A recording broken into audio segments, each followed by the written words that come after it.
Walau macam mana pun masalah menimpa, tetap senyum bila berjumpa sahabat-sahabat. Dalam dunia ni, semua orang ada cerita masing-masing. Ada yang sedang bergelut dengan hutang rumah tertunggak 2 bulan. Ada pula yang anaknya digantung sekolah, menanggung resah dan kecewa.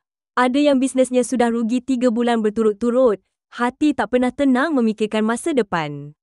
Dan ada juga yang baru saja diberhentikan kerja, mencari kekuatan untuk bangkit semula. Namun, walaupun banyak beban di bahu, bila bersama sahabat, semua rasa lebih ringan.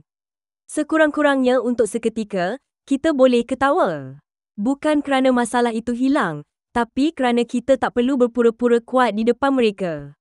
Sahabat itu, tempat kita jatuh tanpa malu, tempat kita mengadu tanpa segan.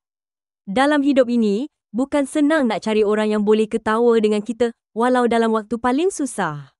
Bersyukurlah kalau kita masih ada sahabat yang hadir, bukan bila senang saja, tapi bila dunia rasa berat menekan dada. Masalah tetap ada, hidup tetap mencabar. Tapi selagi kita masih boleh ketawa bersama, kita masih menang dalam cara kita.